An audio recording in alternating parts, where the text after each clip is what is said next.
Hey, what is up, guys? I am bringing you part 5, I believe it is, to the Pokemon Leaf Green and Fire Red walkthrough. And where we have left off, I went back into Mount Moon to start, doing a little extra training on those trainers that I accidentally skipped. And I got my Charmeleon to level 25. And now there's these two trainers, well, not really trainers, these two guys up here, and they're mental cases. There are these guys that are up here that have this special move, and one has Mega Kick and one has Mega Punch. Now you can teach them to your Pokemon for free. I think all the starters can learn both of them, except I think Ivysaur cannot learn Mega Punch, but I'm not sure. Mega Kick is stronger but has less amount of attacks you can do, and Mega Kick is weaker but more times you can use it. So I go with Mega Kick because I just need whatever, but I think you can actually teach both of them. I just don't care enough to. So now we are on the verge of reaching Cerulean City. And what Cerulean City is, it is the home to the second gym leader.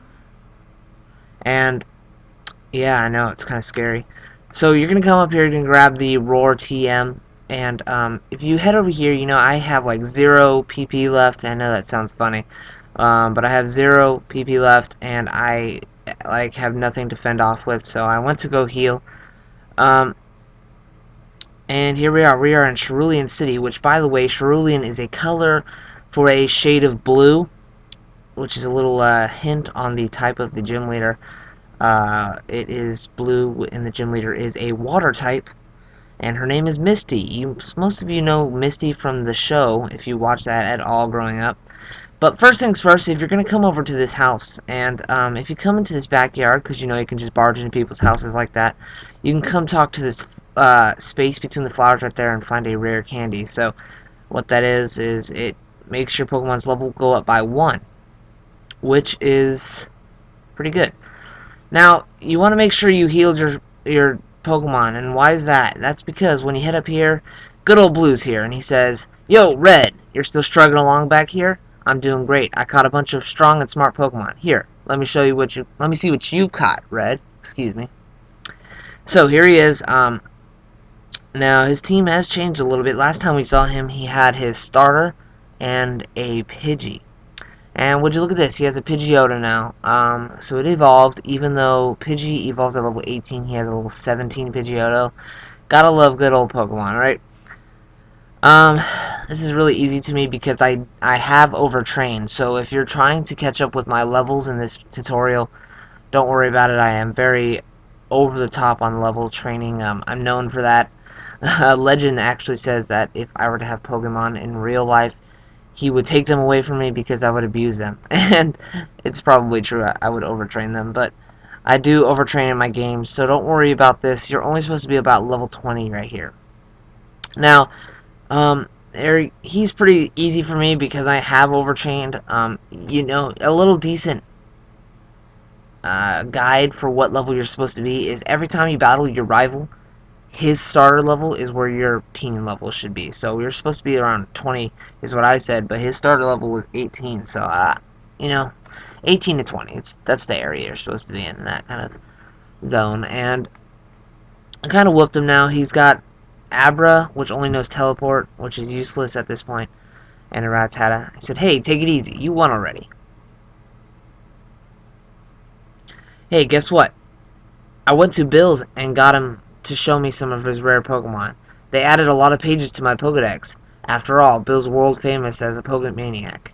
He invented the Pokemon storage system on PC too. Since you're using his system, you should go thank him. Well, I better get rolling. Smell you later. And then he makes a U-turn and comes right back. "Oh, yeah, right. I feel sorry for you. No, really. You're always behind me. So here, I'll give you a little thing in my favor, I guess," he said. Anyways, he gives you this fame checker, which is completely useless, just like the Teachy TV. You will not need this at all. Don't worry about it. It's for those little people who do that. But even though he didn't phase me at all because I'm a boss like that, I'm going to go heal just because there's a lot of trainers up ahead. But let's first take a look on this PC. It says someone's PC. And now what this is where if you catch more than 6 Pokemon, you can put them into this PC system to keep track of them. And there's 30 spaces per square, and there's 14 squares. So you have a lot of space to put your Pokemon at. It's really great. You can withdraw, deposit, and even take off the items off of them. It's very helpful, and you definitely will be using that in the future, trust me. So, I'm going to go heal my Pokemon now, and we're going to head up north. And, yeah, so we beat Blue, and we're going to, just go right ahead and keep going over here. Now, let's check what this guy has to say. He says, people call this the Nugget Bridge. Beat us 5 trainers and get a prize. So, it looks like there's going to be 5 trainers ahead of us, which is gladly accepted because we want to train, remember. My advice is to battle every single trainer you possibly can. Now, that's the reason, is just to grab your experience. Now, even though I'm overtrained, I'm still gladly going to take these trainers, and it's just the way I play my games. I don't know why. I just like it. Now, as you can see, we're already on the fourth trainer, yeah. And she poisons me, so I have to run all the way back to the Pokemon Center and heal my Pokemon to come back. And here's the 5th guy. And excuse the sewer speed, I had to cram this in one video. Congratulations, you beat our 5 trainers, blah, blah, blah, blah. The prize is a Nugget, which you can sell for 5,000. By the way, how would you like to join Team Rocket? We're a group of professional criminals specializing in Pokemon. Want to join? Are you sure? Come on, join us. I'm telling you to join. Okay, you need convincing. I'll make you an offer you can't refuse. So, he's obviously... Oh, would you look at that? He's a rocket grunt. Now, for those of you who didn't catch what Team Rocket is, in the last episode, it's these group of criminals so far that we noticed that they wanted these fossils in this cave.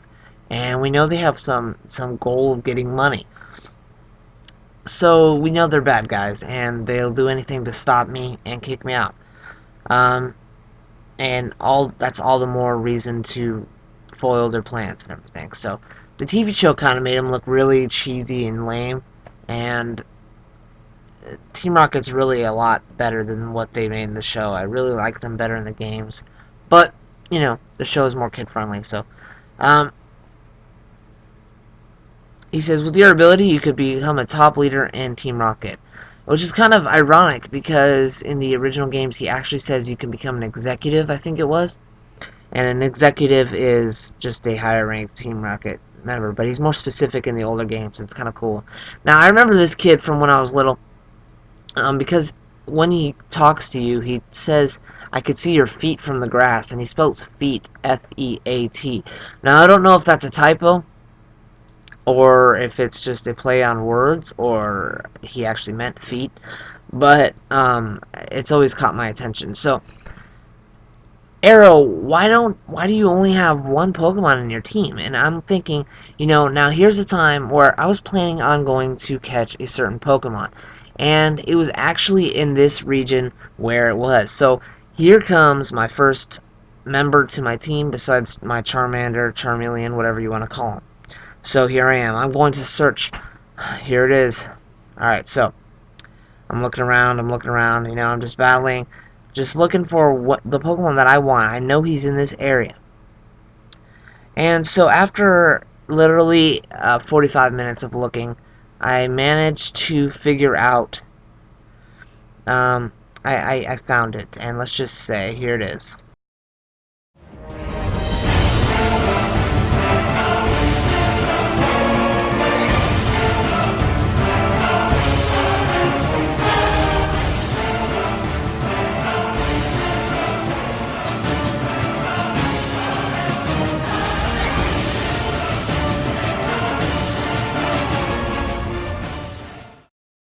Nah, in all seriousness, though, I was actually looking for an Oddish, and I really wanted a Vileplume in my team.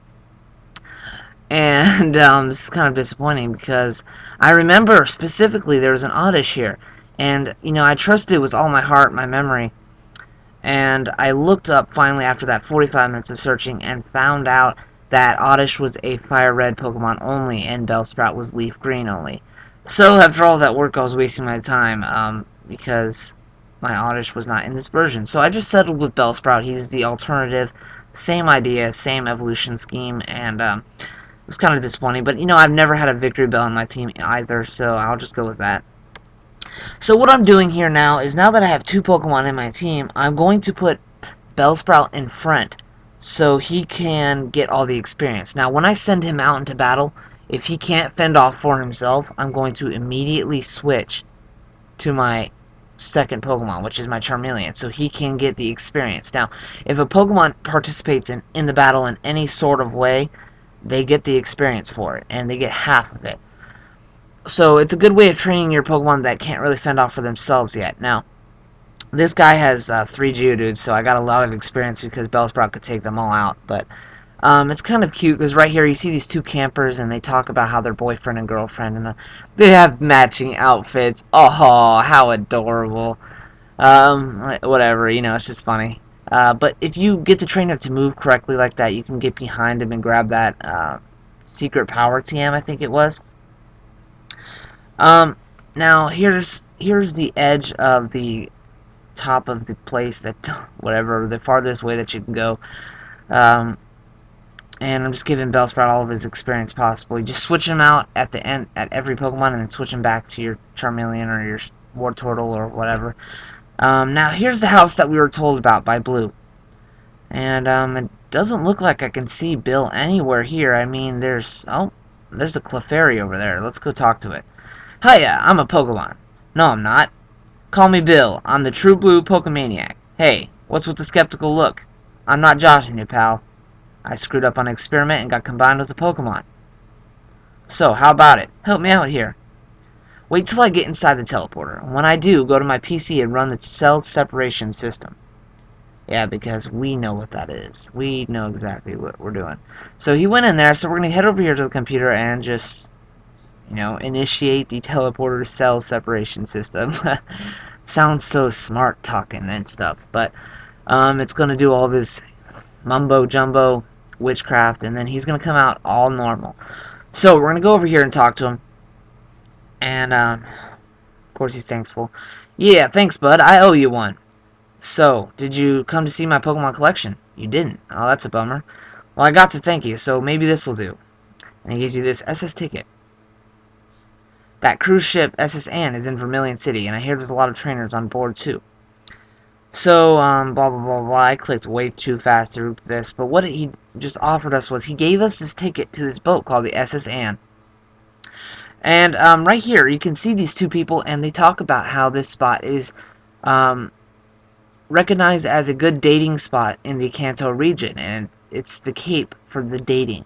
And it's kind of interesting because in the Johto region, which is the next region after this one, it takes place 3 years later, and you do actually see Misty there.